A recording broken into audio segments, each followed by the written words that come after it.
Romualdo, tudo bom, Romualdo? Gostaria de saber sua opinião. Os remédios naturais, como chás, podem ajudar a rinite alérgica e até como lavagem nasal? Os polivitamínicos também ajudam a melhorar essa defesa do corpo? Eu tenho rinite alérgica desde pequeno, já fui em um médico alergologista e passou spray Avamis para usar à noite, loratadina em uso 10 dias, quando estiver em crise. Porém, faço chás de alho com limão e gengibre para ajudar a melhorar os sintomas de desconforto. Assim, eu já tenho um tempo que eu não faço medicina ortomolecular, mas eu já fiz medicina ortomolecular com os meus 20 e poucos anos. Fiz durante 5 anos, eu fui o médico responsável pelo Hospital Central do Exército, serviço de medicina ortomolecular lá. Não porque eu era muito capaz, né? Estava no início da minha carreira, mas é porque um coronel, ele muito amigo nosso, ele infelizmente ele teve um problema sério, veio até falecer algum tempo atrás, mas na época ele foi aposentado, né? Ele foi não para reserva, ele foi reformado, porque militar não se aposenta, ele vai para reserva ou é reformado. E eu assumi porque eu era o único que tinha um curso de ortomolecular e foi muito bom, foi um período realmente assim, excelente na minha vida e com muito aprendizado e pudemos fazer muitas coisas boas, né, usando a medicina natural. O que é medicina ortomolecular? É você utilizar nutrientes, nutracêuticos, né, e também alguns fitoterápicos para equilíbrio do corpo. O orto é certo, equilibrado, moléculas corretas, equilibradas. Então, a partir do momento que a gente regula o corpo como um todo, a máquina começa a funcionar bem, entendeu? Agora tem que ter um certo tipo de cuidado, né? Por exemplo, lavagem nasal é muito importante, mas você utilizar ervas para lavar o seu nariz, eu acho bastante perigoso, porque essas ervas elas podem ter uma ação irritativa e essa ação irritativa, por sua vez, pode levar a uma inflamação crônica que pode levar, inclusive, a uma neoplasia, um câncer do nariz. Então tem que tomar cuidado aquilo que você aplica no seu nariz. Com soro fisiológico não há nenhum problema, desde que você use um soro fisiológico esterilizado, né? Ou você ferva a água, pelo menos aí durante 35 minutos na sua casa, né? Para você matar porventura as bactérias e também os protozoários que possam estar na água, principalmente no Rio de Janeiro, né? Quem bebe água do Rio de Janeiro tem que redobrar a atenção mais ainda. Então ferver essa água durante 35 minutos, depois de fervida, aí você fazer realmente a diluição com cloreto de sódio na quantidade adequada e fazer então a sua lavagem nasal. Existem alguns aplicadores nasais de lavagem nasal bem interessantes.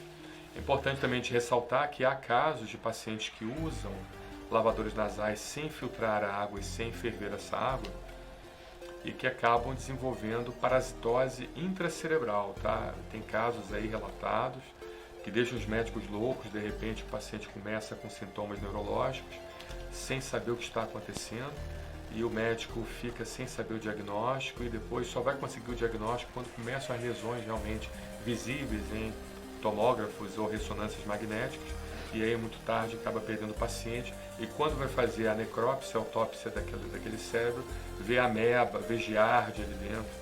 Isso está acontecendo, tá? Porque está se popularizando muito essa forma de lavagem nasal nos Estados Unidos e Canadá. Lá em qualquer farmácia você vê aplicadores de lavagem nasal. Eu não sou contra isso, eu sou a favor, tá? Eu faço minha lavagem nasal todos os dias, mas a gente tem que ter esse cuidado com a água que a gente vai utilizar. Se isso acontece nos Estados Unidos e no Canadá, você imagina aqui no Brasil, tá? Eu posso falar isso com propriedade aqui no Rio de Janeiro. O sistema de tratamento Guandu gasta uma fortuna para tentar tornar essa água potável.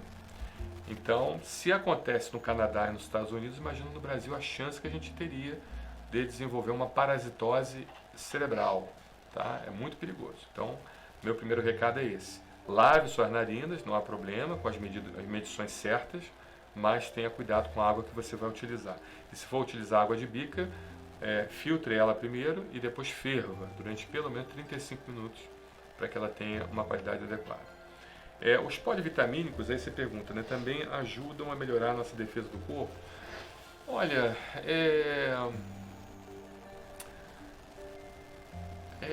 o que acontece é que os micronutrientes e macronutrientes e vitaminas e nutracêuticos também, eles têm suas funcionalidades, né?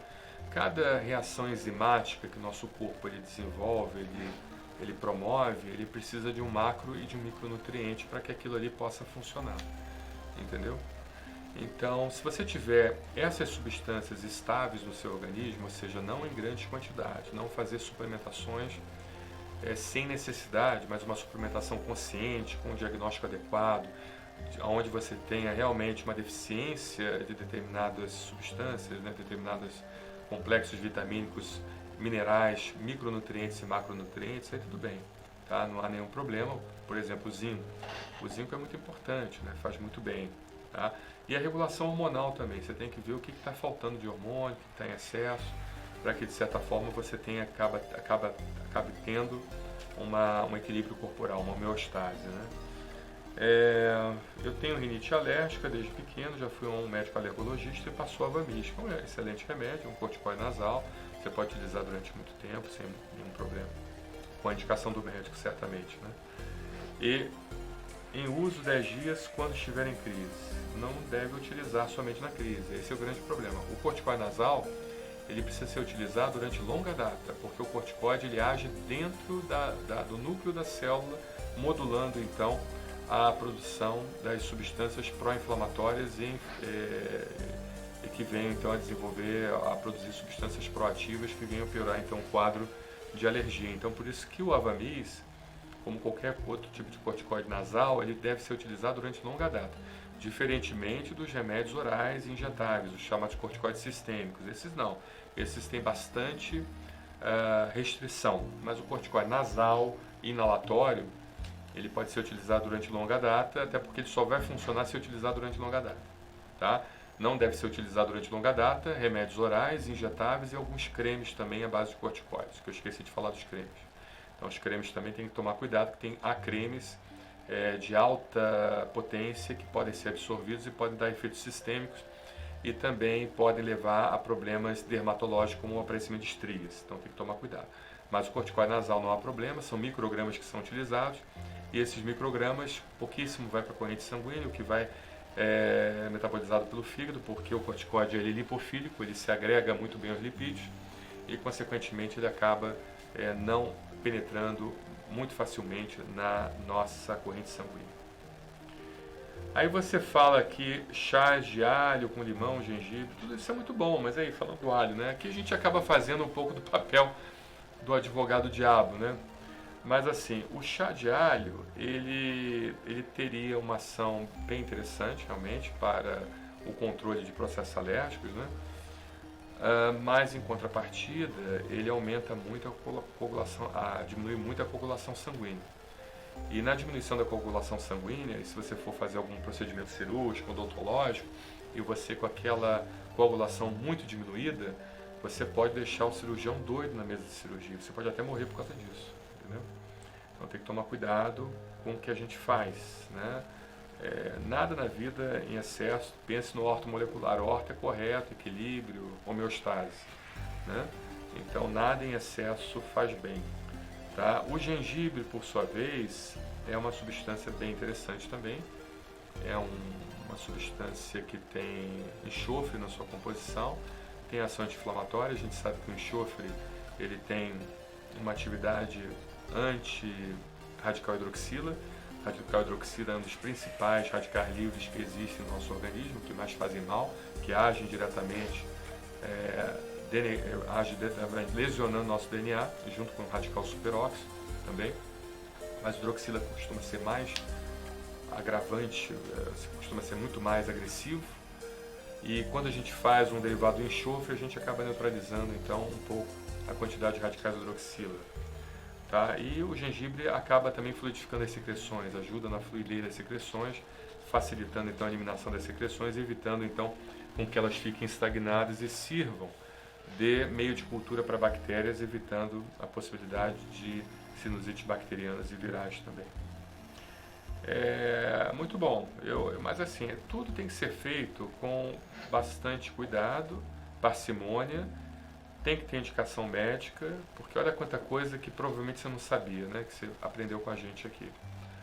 Que um chazinho não é uma coisa assim tão segura, fora os efeitos que os chás causam no fígado, né? Ou seja, pode haver lesão hepática também. Então assim, eu sou super a favor da fitoterapia, sou super a favor da homeopatia também, da medicina automolecular e tudo mais, mas tem que ser feito com critério, entendeu? Não é simplesmente fazer o uso, até para você também escolher a planta certa. Porque erva de São João aqui no Brasil é uma coisa, erva de São João na Inglaterra é outra, né? Então às vezes você vai utilizar a erva de São João, por exemplo, para tratar depressão, e você não está tratando depressão, você está tratando outro problema, né? Então tem toda uma situação. A questão também da outro problema também é a espinheira santa. A espinheira santa que é utilizada para gastrite, ela não é essa espinheira santa que cresce em qualquer mato, entendeu?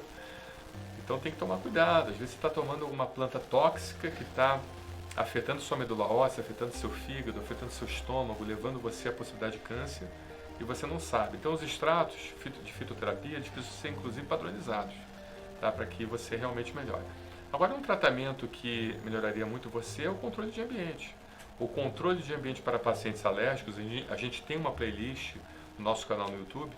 Seria muito interessante que você assistisse todos os vídeos e aí você fizesse o controle ambiental retirando tapete, cortina, carpete, edredom, bicho de pelúcia, tudo aquilo que tenha alérgenos, né, em grande quantidade, e também forrando seu colchão e travesseiro com material impermeável. E o único tratamento que muda a história natural da doença, o único tratamento que ensina o organismo a não ter mais o processo alérgico, é justamente a imunoterapia dessensibilizante específica, as vacinas antialérgicas. Elas realmente produzem células de memória, os linfócitos T reguladores, e também produzem anticorpos da classe GG4. E a longo prazo o paciente fica bem das alergias, desde que você tenha a comprovação do teste alérgico ou dos exames de provocação, para que você possa então utilizar a imunoterapia específica, aquele exame que deu positivo. Tá bom, Romualdo? Espero ter te ajudado, né? Tem muita coisa a se falar aqui, mas se porventura ficaram algumas dúvidas, por favor, entre em contato com a gente, manda uma mensagem. Um abraço, Romualdo. Obrigado.